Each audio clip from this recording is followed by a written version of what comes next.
Episode ఎటు దారి తీస్తూ ఉంది, నెక్స్ట్ భవిష్యత్ కార్యాచరణ ఏందని మన దానిపై పడి కౌశిక్ రెడ్డి ఉన్నారు. ఈరోజు మీరు కూడా గాంధీ ఇంటి వెళ్దామని ప్రయత్నం చేశారు, కానీ పోలీసులు అడ్డుకున్నారు. ఏం చెప్తారు మీరు? ఇలా మీరే చూసారు లైవ్గా. పోదామని తీసుకుపోయి వద్దామంటే మొత్తం అడ్డుకున్నారు. పోలీసులని వందలాది మంది పోలీసులను పెట్టి వీళ్ళు చెప్పేది ఏంటిది, ప్రజాపాలన అని చెప్తారు. ఇది ప్రజాపాలన కాదు, కంచెల పాలన అయిపోయింది. వీళ్ళు మొత్తం ఈ పాలనలో కేవలం నిర్బంధాలు, బయటికి పోకుండా అరెస్ట్ చేయడం, లోపల పెట్టడం. మా ఎమ్మెల్యే అని చెప్తున్నాడు, నేను పోనీకి నన్ను ఎందుకు అరెస్ట్ చేసి ఇవాళ అసలు లా అండ్ ఆర్డర్ ఈ రాష్ట్రంలో ఉందా లేదా అని నేను అడుగుతా ఉన్నాను. పోలీసు వాళ్ళ దగ్గర ఉండి తీసుకొచ్చి రేవంత్ రెడ్డి గారి డైరెక్షన్లతోని, గాంధీ గారి నాయకత్వంలో నన్ను హత్య చేయడానికి నా కమ్యూనిటీలో వచ్చిండ్రు. కమ్యూనిటీకి వచ్చి నా ఇంటి మీద దాడి చేసి నన్ను హత్య చేసే ప్రయత్నం చేసిండు. ఖచ్చితంగా నేను చెప్తా ఉన్నాను, మీ చీప్ పాలిటిక్స్ మీరు చేసేది ఇది ఎక్కువ రోజులు నడవదు. రేపు మళ్ళా 4 ఏళ్ళ తర్వాత బీఆర్ఎస్ పార్టీ క్యాడర్ ఖచ్చితంగా కేసీఆర్ గారి నాయకత్వంలో మళ్ళీ జెండా ఎగిరేబోతా ఉన్నాం, మళ్ళీ రాబోతా ఉన్నాం. ఇలా ఎవరెవరు అధికారులు ఎక్స్ట్రాలు చేస్తారు కూడా ప్రతి ఒక్కరికి కూడా రేపు వచ్చిన తర్వాత ఉంటుంది. ప్రతి చర్యలకు మా పార్టీ అధ్యక్షుడు ఇష్టంగా లేరు అంటున్నారు. నిన్న మీరు తొడగొట్టారు, అడిషనల్ డీసీపీని ఏలెత్తి ఆయన బాడీ మీద చేతేసి వాళ్ళ విధులకు ఆటంకం కల్పించారు. అందరూ చూస్తుండగానే కమిషనరేట్లో పోలీసులను బెదిరించారంటే మీరు కూడా దౌర్జన్యం చేసినట్టే కదా. ఒకటే చెప్తున్నాను, నువ్వు ఆ వీడియో సరిగ్గా చూడు.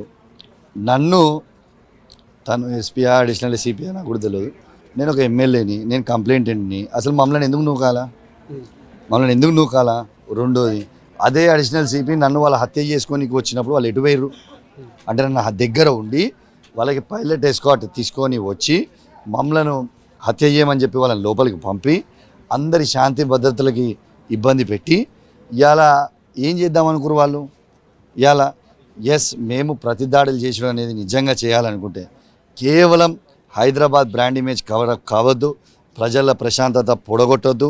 ఇవాళ ఒక గొప్ప ఉద్దేశంతో, గొప్ప ఆలోచనతో కామ్గా ఉన్నాం. కానీ నిజంగా మరి వాళ్ళకి అంత భయం లేకపోతే ఇలా మనం పోలియాల్సింది కదా.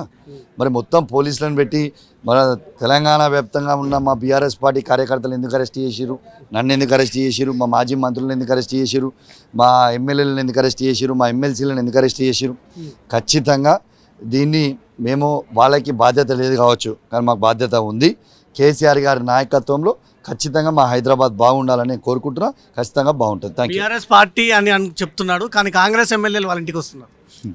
ఇక మొత్తము తెలంగాణ ప్రజలు ఆయన చేసిన వెకిలి శాస్త్రాలు, ఆయన మాట్లాడిన భాష, ఆయన చేసే పాగల్పన్ అంతా కూడా తెలంగాణ సమాజం గమనిస్తూ ఉంది. ఖచ్చితంగా మీకు చెప్తా ఉన్నాను, 101% రేపు రాబోయే కాలంలో ఖచ్చితంగా కోర్టు వాళ్ళని డిస్క్వాలిఫై చేస్తుంది. వాళ్ళ నియోజకవర్గాలలో బై ఎలక్షన్ రాక తప్పదు, వీళ్ళ డిపాజిట్లు పోక తప్పదు, వీళ్ళు మాజీలు కాక తప్పదు. Thank you. రైట్. ఇంకా ఈ 2 ఇష్యూస్కి సంబంధించి ఎపిసోడ్లో మాకు ఇప్పటివరకు అధిష్టానం నుంచి ఎలాంటి ప్రతి చర్యలకు ఆదేశాలు రాలేదు.